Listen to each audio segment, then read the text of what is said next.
자, 보겠습니다. 근데 코로나 시대의 소비 키워드를 좀 하나 좀 보도록 할게요. 코로나 시대는 소비 키워드가 어떻게 될까요? 대한상공회에서 작년 연말에 발표했던 코로나 시대 현재 소비들을 하는 사람들의 현재 상황이 어떻게 되느냐를 키워드를 한번 정리를 한 것이 있는데 한번 같이 한번 보도록 하겠습니다. 첫 번째는 홈코노미라고 그러죠. 홈 플러스 이코노미. 그래서 코로나 이후에 집 체류 시간이 증가하고 있다는 건 뭐 너무나 당연한 얘기죠. 소비 키워드. 그러니까 집을 주제로 한 부분들이 많아서 좀 더 배달이라든지 이런 것이 이제 성행하고 있는 거 너무나 잘 아실 겁니다. 요즘 바깥에 나가서 가게들 보면 정말 장사 안 됩니다, 요즘. 물론 이제 시간 9시로 제한되어 있는 것도 물론 크기는 하지만 사실은 이 코로나 상황 여파가 과연 얼마나 갈 것인지에 대한 지금 논란이 지금 어제도 5만 명 넘었죠? 5만 몇천 명이죠, 어저께요? 네, 정말 대단합니다, 이제 이달 말까지 17만 명까지 갈 수도 있다라는 뉴스가 나오기도 했었죠.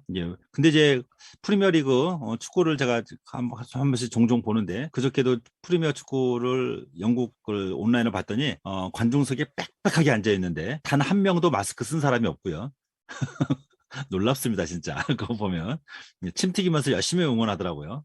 그런 거 보면은, 아, 이거 진짜 별종 세상인 것 같기도 하고, 이거 이대로 따라가도, 이렇게 가도 괜찮은 건지 걱정스럽기도 하고, 좀 그렇습니다. 그래서 지금 학교 수업도 대면으로 전환을 하겠다고 학교에서 지금 발표를 했는데, 저도, 어떻게 제대로 수업이 될 수 있을런지 걱정스럽기만 합니다. 두 번째는 온라인 쇼핑이죠. 온라인 쇼핑. 그래서 코로나 이전 대비해서 온라인 쇼핑 이용 증가 78%. 정말 어마어마합니다. 그렇죠? 자, 다음 볼까요? 세 번째로는 건강에 대한 관심이 좀 높다는 거죠. More Health입니다. M이 붙었어요. 코로나 이전 대비해서 건강에 신경 쓰는 일이 점점 더 증가되고 있다는 것도 드러나는 새로운 키워드로서 나오고 있습니다. 건강에 관심이 많다는 거. 78.1%. 여기 아까 맨 앞에서부터 지금까지 나오는 모든 자료는 따로 끝에가 다 제공해 드립니다. 자, 다음 나갑니다. 윤리적 소비. 윤리적 소비 형태, 상품 구매 시 사회와 환경에 미치는 영향을 고려하는 것이 많아지고 있다라고 하는 겁니다. 그래서 이제는 그 회사가 도덕적인 기업이냐, 회사가 도덕적인 기업이냐, 아니면 거기 CEO가 정말 사회 윤리적인 어떤 그런 부분들을 잘 지키고 있느냐, 이런 부분들도 굉장히 중요시 여겨지는 상황이고요. CEO가 정말 그런 개념 없는 사람이면 사람들이 그냥 혼을 내거나 막 그러는 경우도 많이 있죠. 그리고 특히 어려운 이웃을 도와줬던 사례가 보도가 되면 사람들이 돈줄 내준다고 그러죠. 가서 다 사주고 주문해주고 뭐 그런 현상들.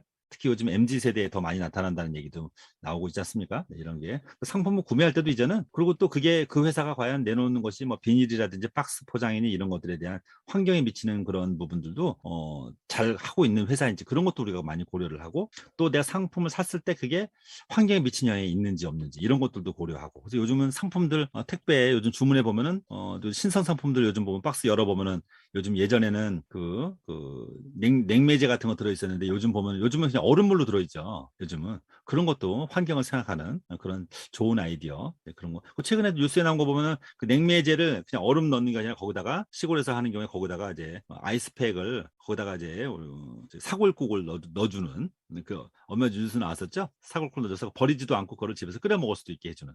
야, 정말 좋은 아이디어예요. 네, 그런 것도 좋은 아이디어도 많이 나오는 것 같습니다. 그래서 제 대학원 후배도 좀 애가 먼저 어린이집에서 코로나에 확진돼서 오는 바람에 그 아빠도 걸리고 결국 그 사람까지 같이 걸렸어요. 세 사람인데 다 2차, 3차까지 백신 맞았는데도 다 모두 다 걸렸어요. 걸린 상황이 생기는데 그 사람 말이 너무 놀라운 것은 보내주는 물건들 뜯어보서 이제 사용하는데 집에서 재활용 용품을 버릴 수가 없어요. 확진자들은 집에서 재택 치료하면서 버릴 수가 없거든요. 다 나중에 격리 기간 끝나고 나서 완전 소독해서 확인받은 후에 버려야 되거든요. 그러니까 재활용 쓰레기들이 베란다에다 갖다 놨는데 이게 산더미예요, 산더미.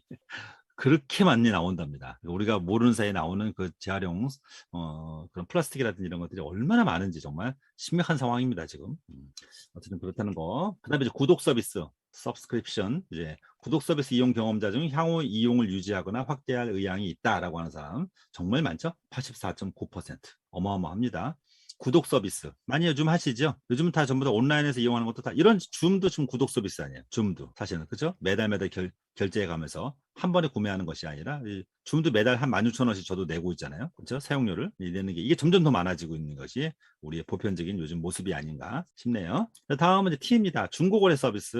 제가 10대 우리 트렌드 상품 소개해 드릴 때도 나왔죠. 중고거래. 요즘 당근마켓이라든지 이런 중고거래가 정말 활발하게 이루어지고 있는 모습들 보실 수 있습니다. 특히 중고거래에 활발한 사람들이 나이가 좀 있는 중년층이 아니라 요즘 10대, 20대들이 더 많이 하고 있다는 사실. 이것도 굉장히 놀라운 일이에요. 중고거래가 활발하게 이루어지고 있다는 것도 특징적인 하나, 92.2%. 그 다음에 이제 A를 보시면은 보상 소비라고 그러죠. 나만의 행복과 자기 만족을 위해서 기꺼이 지불할 의향이 있다라고 하는 것이죠. 아무리 비싼 것도 나의 행복을 위해서라면 요즘 또 그런 면이 또 반영이 돼서 또 저축도 안 하는 그런 모습들도 보이고 있긴 합니다만 지난 설 때 제주도가 미어 터졌다 그러죠. 제주도가 거의 터져나갈 지경이었다 그래요. 사람이 너무 많아가지고 갈 데가 없으니까 다 제주도로 몰리나 봐요. 보상 소비, 자기의 행복을 위해서는 기꺼이 돈을 지불할 수 있는 의향이 있다. 라는 보상 소비 심리가 요즘 코로나 시대 때 소비 키워드, 나에 대해서 쓰는 것만큼은 나에 대한 보상 해줄 필요가 있다고 생각하는 사람이 많다는 거죠. 마지막으로 새로운 채널입니다. 새로운 채널, 라이브 커머스 이용 경험자 중에서 향후 이용을 유지하거나 확대할 의향이 있는 사람이 85.7%. 그래서 홈스테이라고 이름이 첫 글자를 따서 만들어지게 되는데요. 그만큼 이제 새로운 채널, 라이브 커머스가 이제 점점 시장에서의 보편적인 모습이 되고 있어서 이제 온라인에서 구매하는 것이 이제 너무나도 자연스러운 모습이 이제 만들어지고 있는 것이 이제 우리 일반적인 모습이 아닌가 싶습니다.